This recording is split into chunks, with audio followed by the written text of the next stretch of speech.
Video کو like کر کے آگے شیئر ضرور کر دینا۔ بیٹھیں گے جہاں جی چاہے گا وہاں بیٹھیں، جو جی میں آئے گا وہ کھائیں گے اور جو کہیں گے وہ ماننا پڑے گا۔ 3 شرطیں منظور ہے تو آتے ہیں ورنہ نہیں۔ کہا ٹھیک ہے، اگر بہت چھوٹی سی شرط ہے بظاہر کہ جہاں چاہیں گے بیٹھیں گے، ظاہر سی بات ہے، کوئی کرسی چھوڑ کر کے کس نے بیٹھنا کہاں ہے؟ بریانی مرغ مسلم چھوڑ کر اور دسترخوان کی غذائیں چھوڑ کے کسی نے کھانا کیا ہے؟ اور پھر بات ہی کون سی ایسی ہوگی، زیادہ سے زیادہ یہی کہیں گے کہ کچھ نذرانہ دے دو۔ دیکھو انسان کی سوچ اس کے اپنے اندر کی طبیعت کا اظہار کرتی، جیسا انسان ہوتا ہے ویسے اس کی سوچ ہوتی۔ انسان کی اوقات، اس کی حیثیت، اگر اس کی عظمت یا اس کی ذلت پتہ کرنا ہو تو اس کی سوچ دیکھو، اور سوچ کا پتہ اس کی زبان سے چلتا ہے۔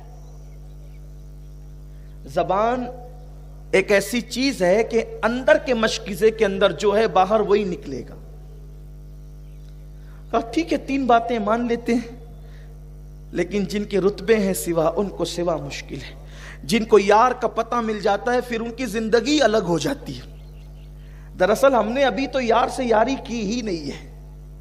جس کو یار کی لذتیں مل جائے، اس کے قرب کی لذتیں مل جائیں، پھر اس کے لیے زمین اور چٹائی میں کوئی فرق نہیں رہتا، پھر اس کے لیے تخت اور تختے میں کوئی فرق نہیں رہتا، اس لیے کہ جس کو یار جو مل جائے، اس کا قرب جس کو مل جائے، اللہ کرے وہ لذت ہمیں نصیب ہو۔ تشریف لائے تو پہلے سے لوگ آ کر بیٹھے تو کہ بادشاہ کی دعوت جو تھی، بادشاہ کی دعوت تھی، لوگ پہلے سے آ کر کے بیٹھے تھے اور کرسیاں بھر چکی تھی۔ آپ تشریف لائے اور جہاں لوگوں نے، بڑے بڑے علماء، زعماء، وزراء، عمراء نے جہاں چپل اتارے تھے، وہیں پر اپنے نفس کو ذلیل کرنے کے لیے بیٹھ گئے۔ شیطان سے خطرناک ہے نفس۔ شیطان جتنا نقصان پہنچاتا ہے اس سے زیادہ نفس و نقصان پہنچاتا ہے۔ اللہ نفس کی شرارت سے محفوظ رکھے۔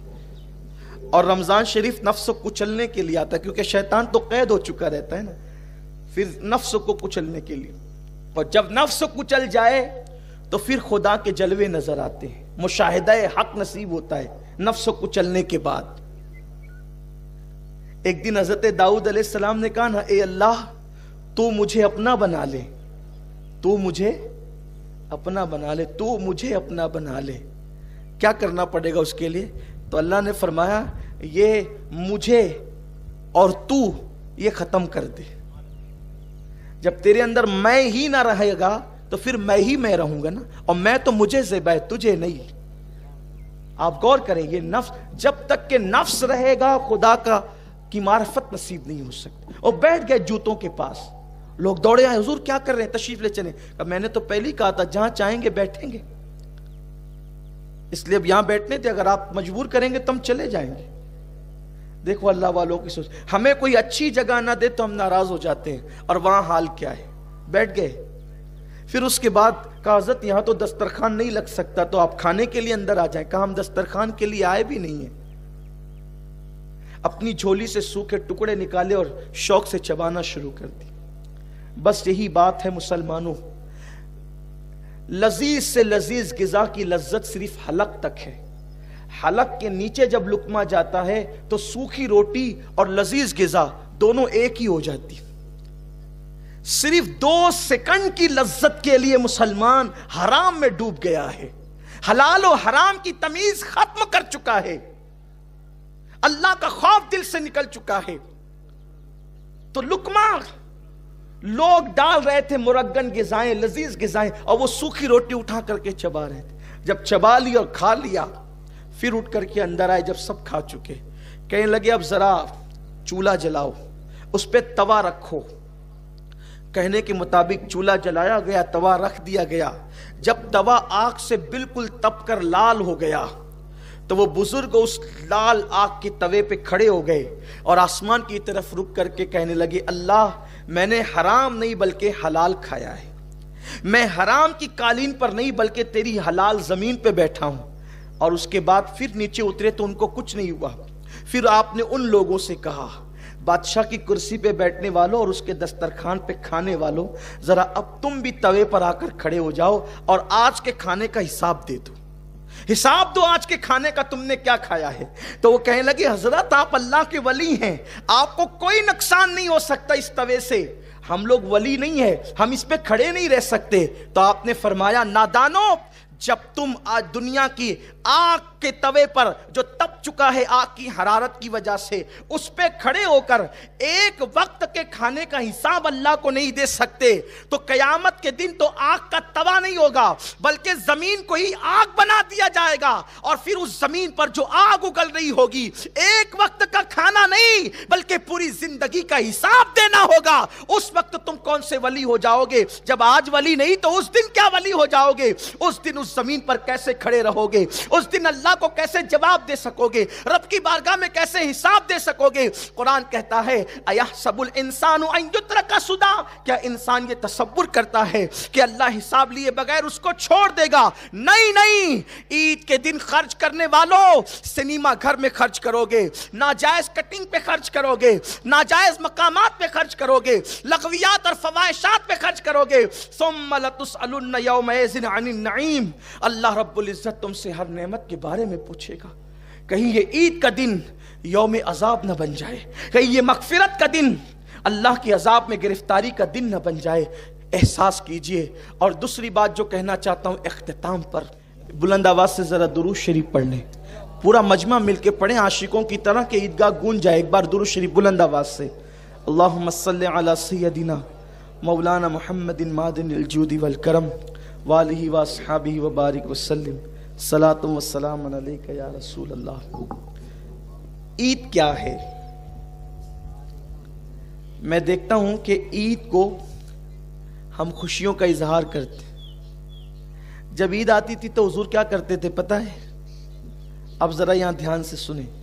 حضور کی نبوی عید، سنت والی عید کیا ہے؟ اگر آج ایسی عید منا لی سچے دل سے، میری بھی مغفرت اور آپ کی بھی مغفرت ہے. لیکن حضور والی عید، نمائشوں والی عید نہیں، لیڈروں والی عید نہیں، علم ظاہر کے پرستاروں کی عید نہیں، حضور کی سنتوں والے عید. جب عید آتی تھی تو حضور علیہ السلام یہ کرتے تھے کہ جتنے جنگی قیدی ہوتے، جنگی قیدی جن کو قید میں ڈالا جاتا، حضور فرماتے قصور کچھ بھی ہو چھوڑو، آج ہماری عید آ گئی، ان سب کو آزاد کر دو. حضور سب کو چھوڑ دیتے تھے، سب کو معاف کرو. یعنی عید کا دن مسلمانوں کی عام معافی کا دن ہے. اللہ فرماتا ہے فرشتوں نماز عید کے لیے جا رہے ہو نا، فرشتے بھی آتے ہیں نماز عید میں شریک ہونے کے لیے، جمعہ میں عیدین میں. تو کہا عید کے لیے جا رہے ہو نا، تو میرے بندے جتنے نماز کے لیے آئیں گے ان سب کو میری طرف سے پیغام دینا کہ اللہ تعالیٰ نے تم سب کی مغفرت کر دی، تم سب کو معاف کر دیا. ہم سب معاف کر دیے جاتے ہیں. تو اب معاف وہی ہوگا جو کسی کو معاف کرے گا. عید کے دن دوستوں سے گلے ملنے والوں، کیا ایسا نہیں ہو سکتا کہ ہم حضور کی سنت کے مطابق عید کے دن دشمن سے بھی گلے مل لیں؟ سگے بھائی کا گھر بازو میں ہے اور ہم عید کے دن نہیں جا رہے ہیں.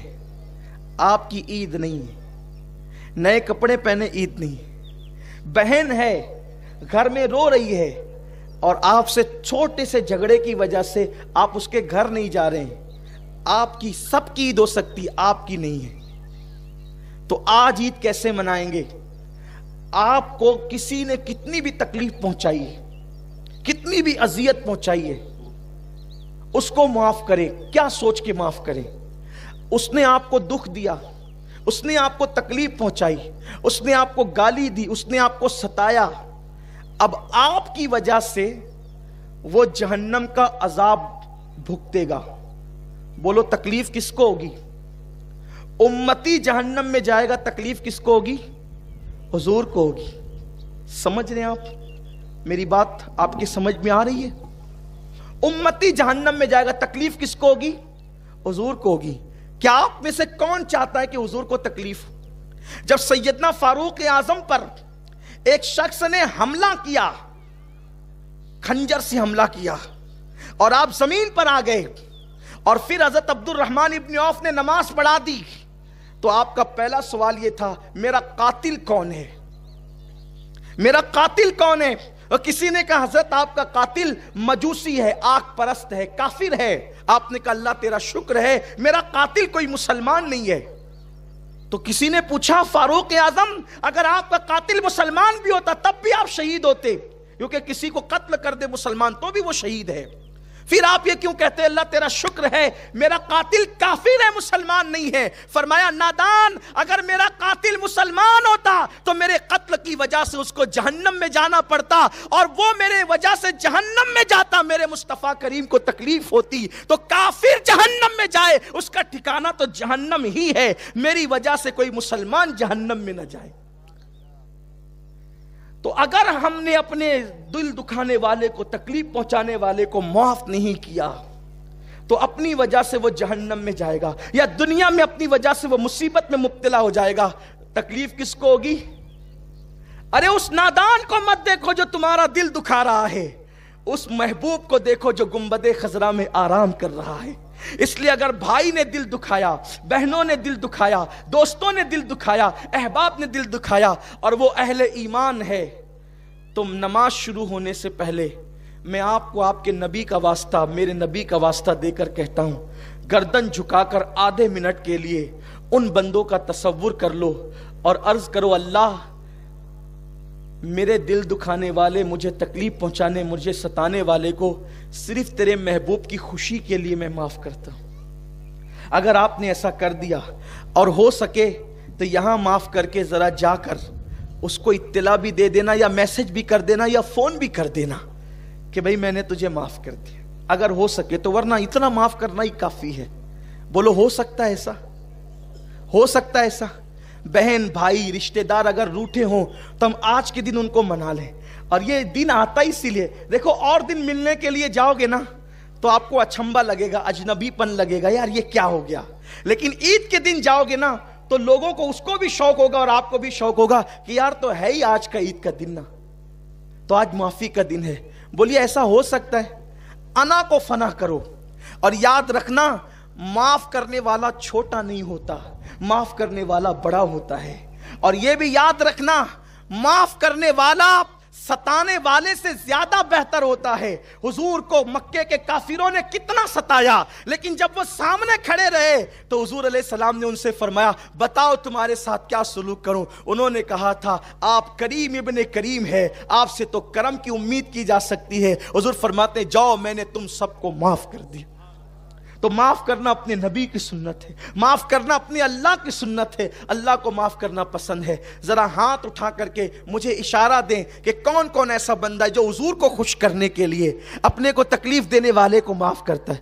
آدھا منٹ سب سر جھکا کر اللہ سے عرض کریں، اللہ سے باتیں کریں، میرے اللہ میں نے تیرے محبوب کی خوشی کے لیے اپنے دل دکھانے والوں کو معاف کر دے۔ کوئی ہمیں کچھ کہیں ہم اپنا دل بڑا رکھیں اور ہم لوگوں کو معاف کریں، حضور کی سنت پہ عمل کریں۔ معاف کرو گے معاف کیے جاؤ گے۔ اللہ تعالی ہم سب کو ویڈیو اگر اچھا لگا ہو تو لائک کر کے آگے شیئر ضرور کر دینا۔